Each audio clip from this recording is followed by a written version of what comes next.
Today, the Justice Department indicted former FBI Director Jim Comey for the second time. These latest charges include threatening the life of the president. They stem from a picture Comey posted last year, a picture of seashells on the beach that spelled out 8647. He quickly took down the image after receiving some backlash, saying he did not realize that some folks associate those numbers with violence. DOJ will now have to prove that it was intended as a threat. This afternoon, acting attorney general and former Trump personal attorney Todd Blanche was asked about that at a news conference on this incident. Watch this. Can you at least give us a sense of whether you have hard evidence or evidence that shows that Mr. Comey intended for President Trump to be harmed? And then secondarily, for critics who say, where does free speech end and an actual threat of violence begin?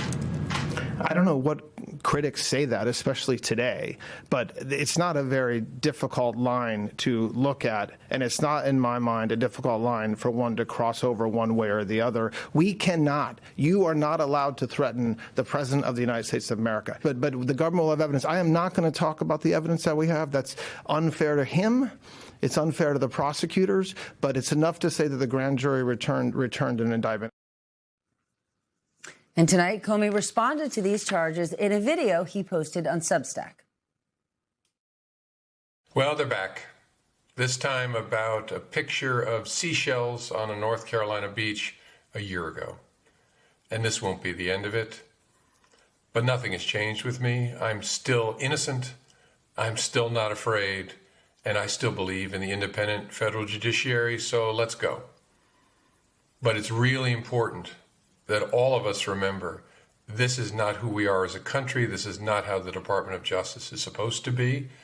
And the good news is we get closer every day to restoring those values. Keep the faith. Carol Leonnig, MS Now senior investigative correspondent, joins me now. All right, Carol, you are not wearing an evening gown this evening, but you are still working. Explain this one to us. Comey's legal team says he denies that these charges and he is ready to fight them in the court. How is the DOJ applying them in terms of Comey's Instagram post? I mean, this post was a year ago. Can you explain to me what they're claiming these numbers mean and what he says it was about? Yes, I can.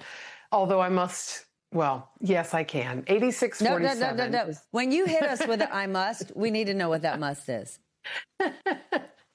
I must say that there are so many sources in the FBI and in the career prosecutor field who find it absolutely laughable that these charges are being brought. I feel like it's my duty to say that first and foremost, that they think Todd Blanche has gone round the bend trying to please the president by bringing these charges. They require, Steph, showing that Comey or whomever is charged, they require proving in a trial that he intended to either harm or kill the president or intended for harm or death to come to him, to inflict that in some way.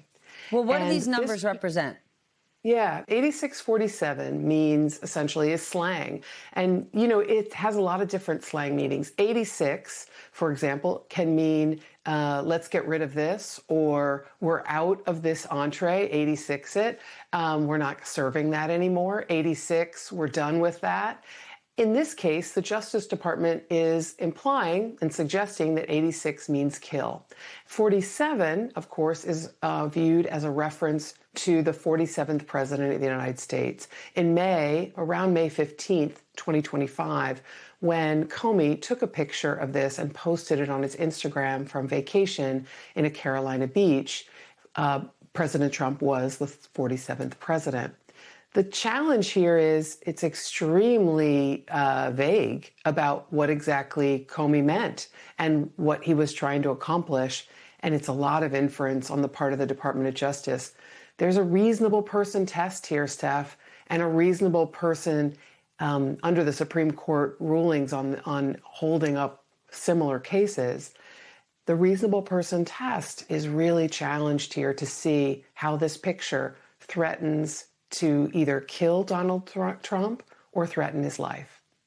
But man, tonight Jim Comey's wife must be saying, dude, Next time, just build a sandcastle, read a book. We do not need this pain because this is the second time in a year that they have tried to bring charges against Jim Comey. We know that his daughter was already lost her job this year. What does it tell you about the president's psyche or his focus still on the former FBI director?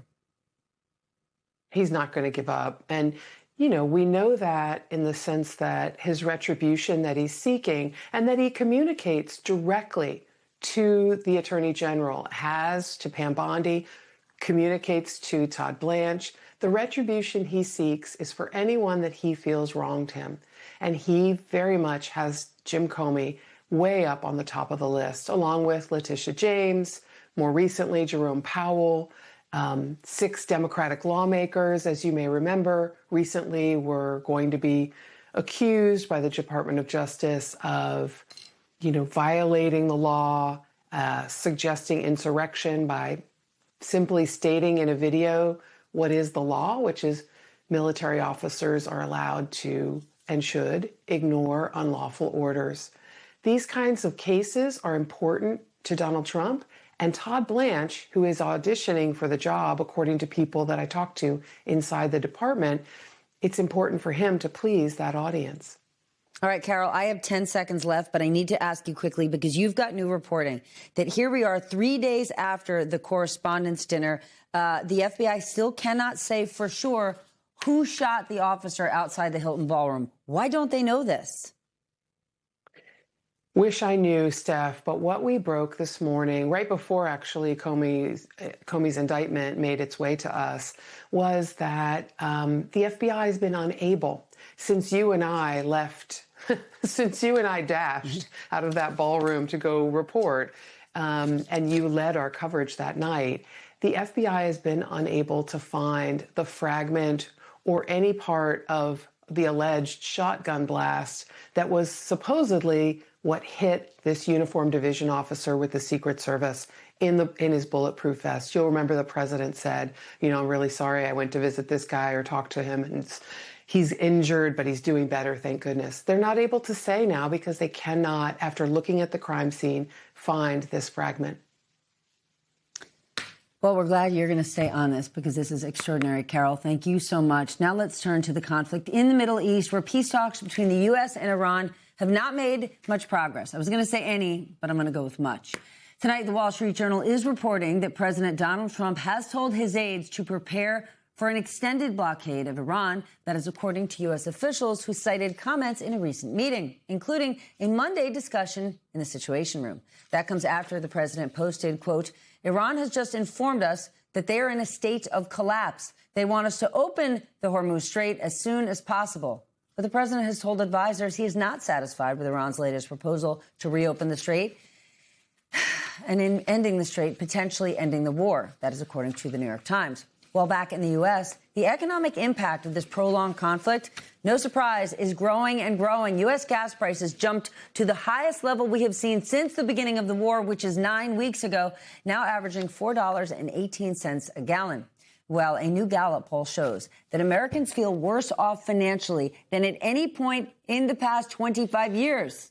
Now let's get smarter with the help of our leadoff panel. Jeff Mason joins us, Washington correspondent with and senior member of the White House politics team for Bloomberg, Leanne Caldwell, chief Washington correspondent for Puck, and Lieutenant General Mark Hertling, retired commander of U.S. Army Europe. General, what does an extended blockade mean for U.S. forces that are in the region? Because, again, my sources in the business world said this thing was going to be done 4 or 5 days. Here we are, week 9.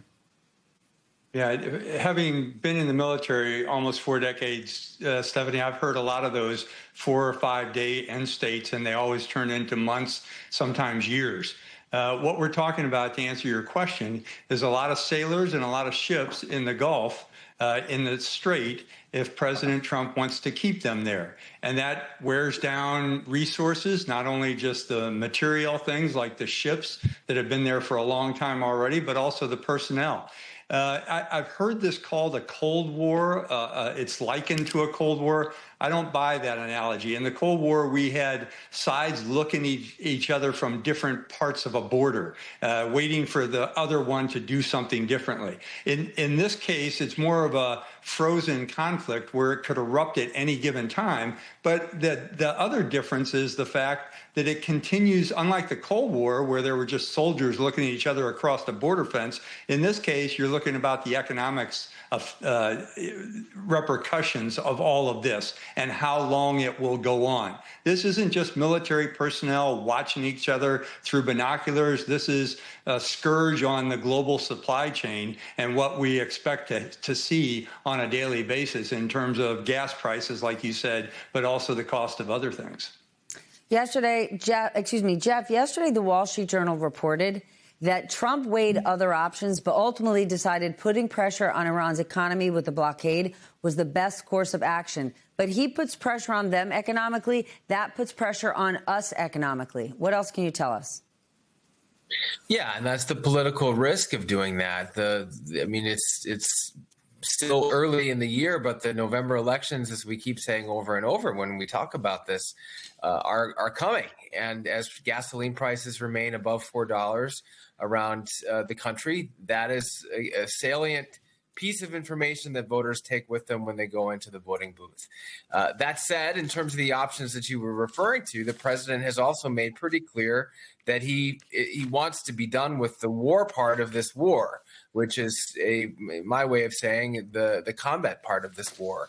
And so doing that and weighing that with the other options, which is to just declare it over or to continue with this blockade, led him, according to that reporting that you were referring to decide, let's just go with the blockade for a little while longer, despite the political and economic ramifications at home. He's banking on the political and the economic ramifications in Iran, leading them to bending. So far, that hasn't worked. All right, Leanne, I got to share how Axios describes the current situation, because I'm going to say it's brutal. The Iran conflict has entered a Cold War-like phase of financial sanctions, gunboat interdictions, and talks about having talks. The tense stalemate has no immediate end in sight, so higher energy prices appear certain for months, and a hot war could break out at any moment. Is Trump or Trump's White House or his allies in Congress, are they prepared to handle these possibilities? They're grim. Yeah, they're absolutely grim. And the Republicans in Congress I talked to are quite nervous about it.